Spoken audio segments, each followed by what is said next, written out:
Querido ouvinte, hoje nós vamos falar de um assunto polêmico, talvez um pouco desconfortável também, mas muito profundo e muito libertador. Vamos falar sobre pecado, mas não o pecado como ele é normalmente falado, sabe? Aquele conceito pesado, revestido de medo, de culpa, de punição, geralmente uma visão deturpada imposta pelas religiões, sobretudo as religiões mais tradicionais. Não, nada disso. Porque desde cedo, gente, essa palavra nos foi apresentada como uma condenação, né? Todo tipo de erro é pecado, e quem peca se afasta de Deus. Sexo é pecado, falar o nome de Deus em vão é pecado, não cumprir com os dogmas da igreja, pecado também. Por aí vai, né? Mas e se pecado não for aquilo que te disseram e que você acreditou que é até hoje? E se o verdadeiro pecado não for sobre o que você faz, mas sobre quanto você se distancia de si mesmo? Quanto você se distancia da sua alma, da sua verdade, da sua consciência. Então é o seguinte, hoje vamos desconstruir essa ideia antiga, limitante, controladora, cheia de falso moralismo, cheia de culpa. A gente vai trazer aqui um novo olhar para esse termo, apresentar um novo caminho de entendimento que é simbólico, que é espiritual e, por que não dizer, que é terapêutico também. Vamos apresentar o verdadeiro significado do pecado e, claro, como se curar do pecado, se é que é possível falar em cura quando se trata de pecado, né? Também tem isso. Então, Eliane, o que é pecado segundo a etimologia da palavra e segundo essa consciência maior, a consciência espiritual? Bom, a palavra pecado vem do grego hamartia, que significa errar o alvo. Sabe quando um arqueiro, lança a sua flecha, mas não acerta o centro? Não acerta o alvo? Pois é, a palavra pecado tem esse significado também. Errar o alvo, ou seja, pecado não é algo ruim que te condena, mas sim um afastamento da sua própria essência, da sua verdade e do seu propósito de alma. Então, pecar é quando você se desvia do caminho da verdade, como a flecha do arqueiro que erra a mira. E qual é essa verdade? Aquela proposta por Jesus de nos lembrarmos, quem realmente nós somos, filhos do Criador e igualmente fontes de criação da nossa própria vida. Então veja que a palavra pecado, só pela sua etimologia, não tem nada a ver com a ideia de imoralidade ou de estar em desajuste com Deus. Na prática, pecar é se desconectar de si mesmo, é viver fora do seu centro, fora da consciência divina do seu ser, é viver longe do coração e da alma. Em outras palavras, como a gente sempre costuma dizer, pecar é fazer escolhas inconscientes, escolhas que estão desconectadas do seu ser maior. É viver na ilusão da matéria. E nesse sentido, a gente pode refletir também sobre o pecado segundo a teoria psicanalítica, que pode ser entendido também como uma repetição inconsciente de um trauma, de um complexo não resolvido. E quando você não tem acesso à sua própria verdade, quando você está ali obscuro dentro de você mesmo. Sabe quando você continua a fazer a mesma coisa que está te limitando, mas não consegue parar? Então, nesse caso, você está pecando porque está desconectado da sua verdade. Você vive repetindo ou carregando padrões inconscientes e que são limitantes. Então, pecar, por exemplo, seria ferir a si ou aos outros por ignorância espiritual ou por inconsciência. É permanecer no medo, na ilusão, na culpa. Aqui, o castigo, entre aspas, do pecado, não é imposto por um Deus externo, mas é a dor interna de estar longe de você mesmo. É colher com dor e sofrimento o resultado das suas escolhas, escolhas essas, em geral, inconscientes. É interessante, você falou de ilusão e de culpa. Ocorre que muitas pessoas vivem nessa ilusão da matéria e da culpa, mas, no entanto, elas já tiveram acesso à verdade, já tiveram acesso à consciência. Então, é importante a gente entender isso. Quando você já acessou a verdade, já acessou a consciência maior, já tem o entendimento do espírito e escolhe a anticonsciência, esse sim é o maior pecado, porque você deixa de ser um ser divino, consciente, e passa a usar o seu livre-arbítrio para continuar na ilusão da matéria. E continuar, aí sim, preso nas correntes da culpa. É quando você deixa o ego, o seu eu inferior, comandar a sua vida, mesmo sabendo como funcionam as leis universais. Como, no caso, a lei da causa, efeito e retorno. E na visão sistêmica, a gente pode também analisar o pecado, E ele pode ser visto toda vez que a ordem do amor é transgredida ou invertida. E toda vez que isso ocorre, há um rompimento do fluxo natural da vida. Por quê? Porque você se desconecta da sua essência. Exemplos: querer caminhar pelo caminho que não é seu e não se responsabilizar pela sua função dentro do sistema. Carregar dores que não são suas, negar a existência de quem veio antes de você, viver por culpa ou por compensação. Então, nesses casos, o pecado rompe o pertencimento, gera estagnação, né? A vida fica parada, o sofrimento chega e você vive no automatismo das repetições de padrões que limitam o fluxo da sua vida. Ou seja,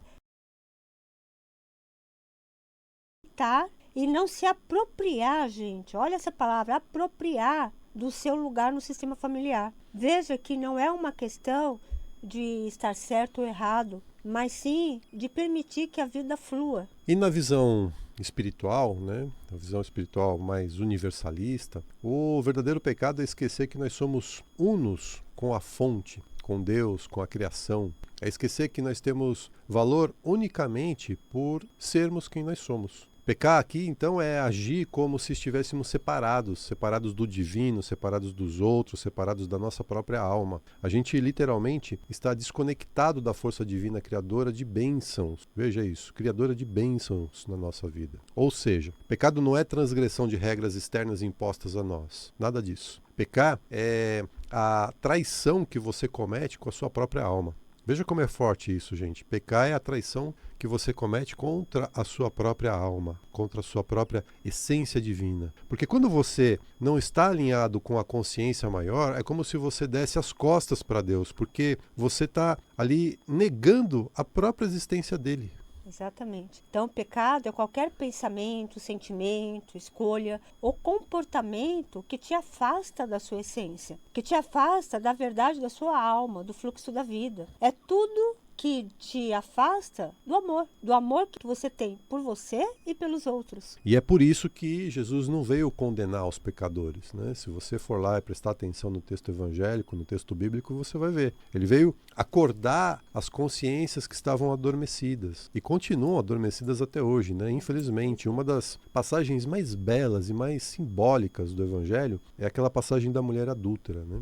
Essa passagem é um dos maiores símbolos do ensinamento consciente de Jesus sobre o pecado. Ele não julga a mulher. Pelo contrário, ele expõe a hipocrisia coletiva e moralista e ensina que o pecado é universal, porque ele está no inconsciente e não na essência, né? Líderes religiosos trazem a mulher para ser apedrejada por adultério, né, nessa história, nessa passagem. Mas Jesus apenas se abaixa e fica ali rabiscando com o dedo na areia, ali no chão. E diz assim: aquele que dentre vós está sem pecado, que atire a primeira pedra. E um a um todos vão indo embora. Então ele se volta para aquela mulher e diz: mulher, onde estão os teus acusadores? Ninguém te condenou? Então eu também não te condeno. Vai e não peques mais. Aqui, então, gente, Jesus está ensinando algo que é revolucionário. Ele não fala com a culpa dela, mas ele fala com a consciência dela. Ele reconhece a humanidade, não o erro. Veja só, isso é importante, presta atenção. Jesus reconhece a humanidade não só da mulher, mas também de todos que estão acusando ela. Ele reconhece a humanidade de todos nós quando ele pergunta: quem não estiver com pecado, que atire a primeira pedra. Então, com a vida na matéria, vem também, né, por tabela, a inconsciência. A gente, então, não estamos errando, estamos fazendo escolhas inconscientes. Essa é a verdade. E a encarnação serve para isso. Aqui na vida material, a gente tem a missão de lembrar quem de fato a gente é. Afinal, não fomos criados à imagem e semelhança de Deus? Pois é. Vai e não peques mais. É o mesmo que dizer: agora que você se viu, agora que você reconhece a sua divindade, agora que você tem a consciência de Deus que está em você, escolha diferente. Não repita o padrão que te machuca. Vai e não peques mais. Essa frase, gente, é mais libertadora do que condenatória. Jesus não está impondo culpa ou exigindo perfeição. Ele está acolhendo a nossa ignorância espiritual.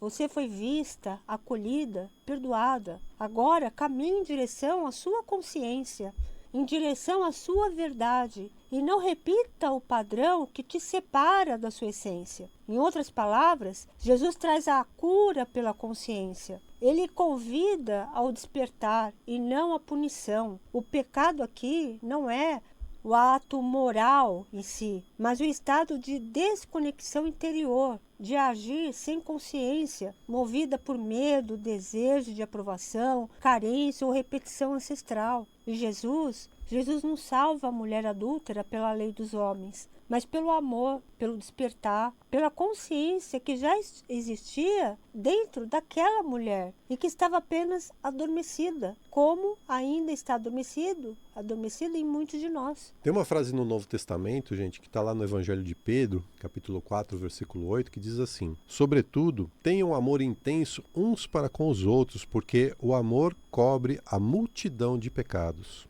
A gente não está falando aqui de um amor romântico, idealizado, não. Nós estamos falando aqui do amor como consciência, como presença e como verdade. Essa passagem revela que o amor é a frequência mais alta da consciência, gente. Ele não apaga o passado, mas ele ressignifica os erros, transforma a dor e abre espaço para a cura e para a reconciliação. Ou melhor, para a reconciliação e depois para a cura. É o amor que inclui, que vê além do erro, que acolhe a humanidade. O verdadeiro amor não é conivente, ele é transformador, gente, ele revela. Ele é a força que permite que a pessoa deixe de se sabotar, de repetir e de se desconectar. É o estado de consciência que integra, que perdoa, que entende, que expande. Quando Jesus disse que o amor cobre o pecado, ele não estava falando de encobrir, as imoralidades, os erros, mas de transcender. Então o amor ressignifica. O amor cura a culpa, o que a culpa só reforça, Ou seja, o pecado nos fragmenta, o amor nos integra, o pecado nos afasta da alma, o amor nos reconecta, nos reconecta à nossa essência. E o pecado nos condena ao passado. O amor, no entanto, nos devolve a possibilidade do presente e do futuro. Então, gente, o amor é a única energia capaz de redimir a alma. Não por castigo ou doutrina, mas por consciência e verdade. Então, o amor é a luz que mostra um novo caminho. E por isso ele é capaz de dissolver pecados, que na verdade são fragmentações da alma. E quem vai apresentar para a gente aí conceitos valiosos sobre o pecado é a parte mística do judaísmo, que é a Cabala, Na Cabala, o conceito de pecado é profundamente diferente da visão tradicional religiosa, que se baseia na culpa, na punição e no julgamento moral. A Cabala entende o pecado como um ato de desconexão com a luz divina. É um afastamento da fonte, da energia criadora e da consciência superior. Na Cabala, tudo que existe tem origem na luz do Criador. É uma energia pura, ilimitada, amorosa, consciente. Quando o ser humano age em desalinhamento com essa luz, ele entra em estado de desconexão. E é isso que a tradição judaica cabalista chama de pecado, que é a mesma ideia que nós estamos trazendo aqui, numa visão mais universalista. Então veja então que pecado não é um erro moral, mas sim um desalinhamento espiritual. A Cabala traz um entendimento bastante interessante que coloca o ego como origem do pecado, que é o desejo de receber apenas para si. Um dos princípios centrais na Cabala é que o ser humano foi criado com o desejo de receber, o impulso de absorver luz, prazer, abundância. Esse desejo não é pecado em si, mas se ele for orientado apenas para si mesmo, sem a intenção de compartilhar ou de elevar, então ele se torna a raiz do pecado. Então, gente, pecado para a Cabala seria quando o desejo de receber é usado sem consciência, sem conexão e sem amor. Um exemplo disso que estamos falando é usar palavras que ferem, mesmo sabendo do impacto que elas podem causar na vida de outra pessoa. Ou seja, há uma total desconexão com a luz. Você vive por si só e não percebe que está conectado ao todo. Outro exemplo é agir por ego, por ganância ou manipulação. Ou seja, é o desejo somente para si, como o Edgar falou. E a desconexão com o outro, com o próximo, fica evidente. Um outro exemplo é rejeitar a responsabilidade pela própria vida. É quando eu coloco a responsabilidade das minhas escolhas nas mãos de outros. Isso nos desconecta da nossa alma e da nossa missão. Porque ao invés de aprender com as minhas escolhas, eu ilusoriamente responsabilizo o outro pelos resultados das escolhas feitas por mim. Veja, gente, como isso é insano e como isso está desalinhado com a perfeição divina. Na Cabala, tudo o que é chamado de pecado é, na verdade, uma experiência necessária para a evolução da alma. O erro tem a função de revelar onde ainda estamos desconectados para que possamos nos corrigir. E na Cabala não se fala em erro, mas em reparação, que é o que os cabalistas chamam de tikkun. Então, o erro nada mais é do que uma oportunidade para você perceber a inconsciência das suas escolhas. Uma vez que você percebe isso, fica apto a escolher a reparação, que é, no final das contas, a manifestação da consciência do seu eu superior. O pecado, ele existe não para condenar, mas para despertar. A alma erra pela inconsciência e aprende, desperta e se reconecta com a luz. A correção, o tikkun, é a verdadeira missão espiritual do ser humano. O livre-arbítrio é sagrado. O ser humano pode escolher se conectar com a luz ou se afastar dela. O pecado, nesse caso, é uma escolha inconsciente também. Porque o ser humano está vivendo a ilusão do 1% que é material e está totalmente desconectado dos 99% que é a verdadeira vida espiritual. Então a correção, o tikkun, é o retorno a essa consciência. É a consciência do partilhar e do amor. Em hebraico, pecado pode ser traduzido como chet, que também significa errar o caminho, sair da direção da alma. Lembra que falamos no início do programa sobre o arqueiro que lança a flecha e erra o alvo? É esse mesmo sentido. Portanto, pecado não é um ato que ofende a Deus. É uma ação que rompe o canal entre a alma e a luz. E o verdadeiro trabalho espiritual não é o castigo, mas a reconexão com a fonte. Jesus nos ensinou que pecado é ignorar o que está dentro de nós e não reconhecer a centelha divina que habita em cada um de nós. O erro surge quando vivemos desconectados da nossa essência. O pecado é o não buscar, o permanecer na inconsciência, na estagnação. O caminho de Jesus não é o da punição moral, é o da cura pela revelação de si mesmo. O autoconhecimento é o propósito maior. E para Jesus, o pecado não é transgredir uma norma, mas afastar-se da consciência maior e do amor. O caminho de cura passa pela escuta interior e da reconciliação com a vida.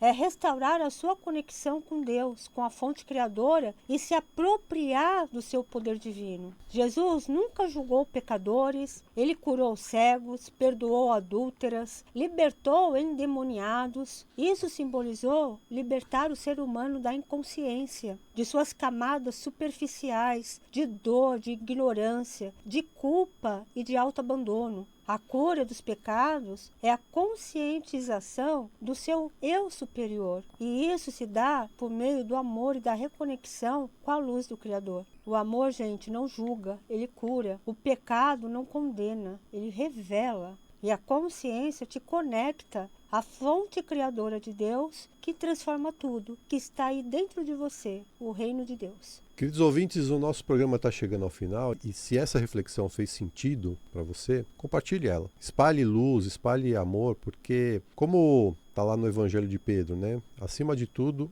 amem profundamente uns aos outros, pois o amor cobre a multidão de pecados. Vamos compartilhar como é a proposta da Cabala, né? É isso aí. Vamos compartilhar a luz. Querido, sábado que vem, 12h30, nós estaremos de volta. Se esse conteúdo fez sentido para você e se ficou com vontade demais, você pode começar a seguir a gente lá no Instagram. O Instagram da Eliane é o @ElianeBim e o meu Instagram é o @EdgarBim. E também no YouTube, você pode começar, né, a acompanhar o nosso canal lá. Aproveita, se inscreve, ativa o sininho das notificações, compartilhe os vídeos, né, envie os vídeos para as pessoas que você acredita que esse conteúdo pode também ajudar, pode ser uma contribuição. Os programas, todos nossos e mais vários outros conteúdos estão todos disponíveis lá.